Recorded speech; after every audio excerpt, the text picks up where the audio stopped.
Joining me this afternoon is Dr. Gilad Rosner, privacy and information policy researcher, consultant, and government advisor, and all around, OWI privacy policy go-to, I would say. Gilad, great to speak with you this morning.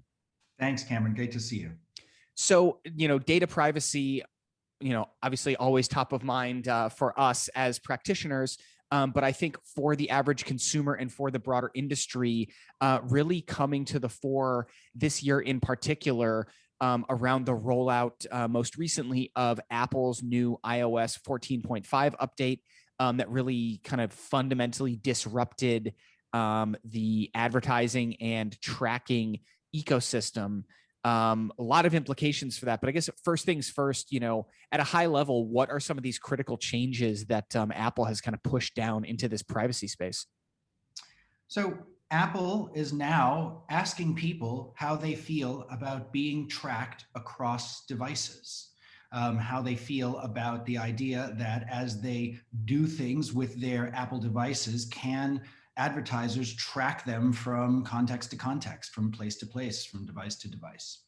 And that is great, honestly, because in general, in privacy, what we want is to give people choice. And choice is a founding idea within markets generally, at least in the West. And we want to see these types of changes because what they do is they give users and consumers, if we want to use that term, more power. And, as far as the industry perspective, it seems like this is set to have some pretty large impacts. I was in the park the other day with some of my wife's friends, several of whom are in the marketing space. And one of them point blank said, "I don't know how to do my job anymore." When she, because the cross-app tracking was basically how they were doing their retargeting and attribution. It seems like the impact has been pretty pronounced already, and some of the data that I've seen shows that upwards of 90 to 95% of folks are opting out. Do we expect consumers to continue these behavioral trends, would you say? So you may have heard of something called the privacy paradox, which has been floated around as a term for at least a decade. And is the idea that when probed, when surveyed, people express strong preferences for privacy, strong views, clear opinions. But then we were told that they behaved in different ways, that they would behave in ways that weren't as privacy preserving as the ways that they would respond to these surveys. And so they called it the privacy paradox.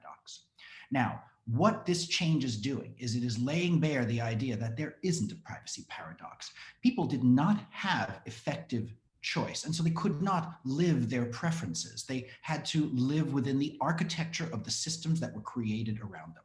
Now, the way that the internet has been funded for the last 25 years in terms of it as a giant ecosystem has been advertising based, much like television still is and has been heretofore. And so this is a big change indeed.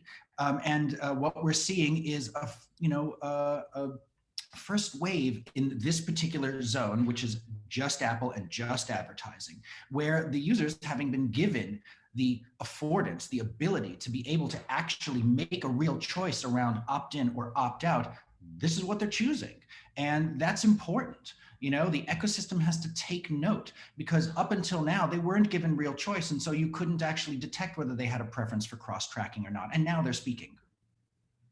That's really, really interesting. I actually wasn't thinking of some of this new data in the concept of the privacy paradox, but it does really seem like in many ways, we've tested that hypothesis now finally with some good data. And it seems like the survey results are in and they're pretty clear that folks were putting up with some of these tracking mechanisms, not because they wanted to, or they were okay with kind of the inherent trade-off of, okay, I understand I'm getting value from these ecosystems.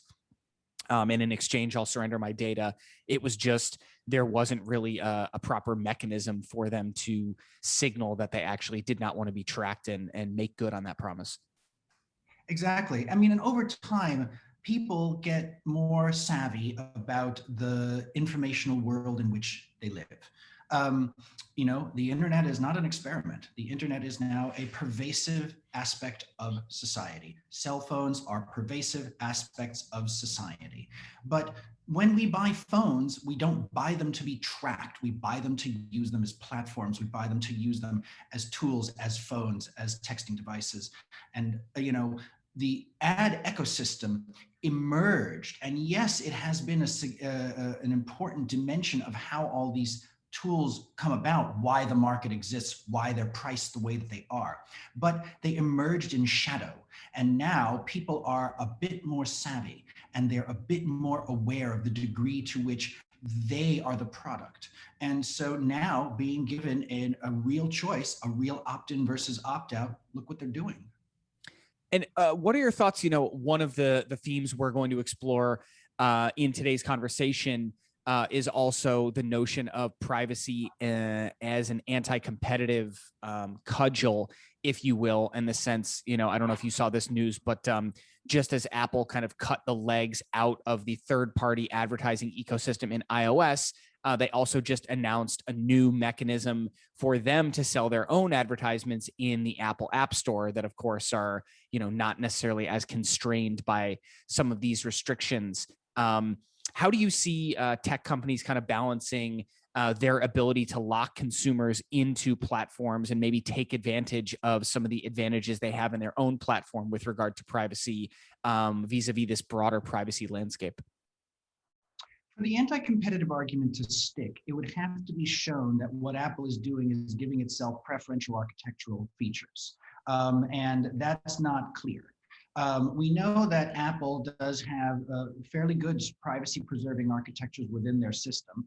And I'll say also that part of the reason that they can do that is because they are not as reliant on advertising money as everybody else. They are a hardware sales company. And so in which case, the privacy that Apple gives us, the heightened amount of privacy, is by dint of where they fit in the marketplace. But to prove the anti-competitive argument, you would have to show that they are clearly giving themselves preferential treatment. It's to use, and so privacy as which is separate from the concept of using privacy as an anti-competitive maneuver, because right now, anybody who feels like their market has been severely injured by Apple may take the perspective they're being anti-competitive, but it might just be that Apple has made a change to its architecture. And if we start from the scenario where that change is not privileging Apple over others, what it's doing is cutting the knees, capping at the knees of the advertising industry.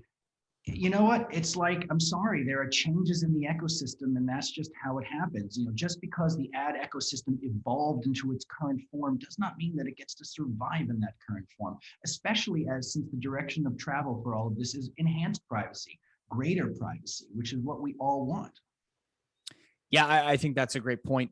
And before we wrap here, you have played a major role in helping governments specifically think about, their privacy regimes and what role regulation needs to play.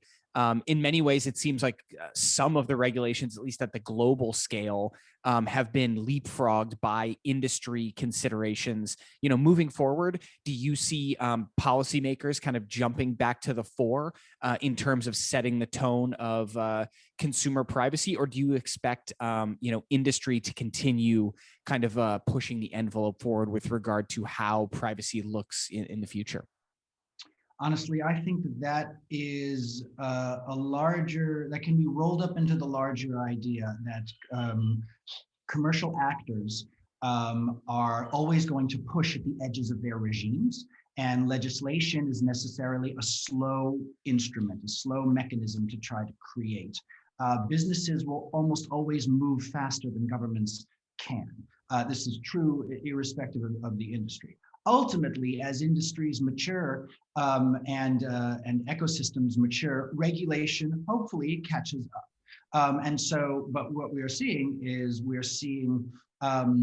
more of an ascendancy of privacy and data protection issues, in part led by the GDPR, which is having tremendous impact across the world, where countries that did not have data protection laws, or they weren't mature, or they were ready for a revision, are now looking very clearly to the GDPR as a model. And part of the reason is because the GDPR is comprehensive. The US's model for privacy protection is fragmented and sectoral, whereas the GDPR, if you are a nation and you are looking to reboot your privacy rules, or to create some from scratch, you can look at the GDPR and you can absorb it wholesale because it is so comprehensive and covers, the broad idea of personal data. Now, the thing that's really important is the beginning of the appearances of private rights of action, which is the ability for people to sue companies on their own for mishandling of data. We have seen a small version of that in California. We see some of that in the GDPR, and in the New York state privacy bill that's making its way through. There is that, plus even a fiduciary responsibility on the part of data custodians, which means they must act in the best interest of the data subjects whose information that they hold. So there is a clear direction here. And so we are seeing regulation, good regulation, starting to emerge, and we're seeing regulators are starting to apply sanctions. There's more teeth. GDPR has teeth that allows you to fine more easily. And so we're starting to see those tools being used. Fantastic. Dr. Rosner, thank you so much for joining us. Always love hearing your insights, and look forward to connecting with you again soon. I expect this is not the last time that privacy will be top of mind in 2021. I think you're right, Cameron. Thanks a lot.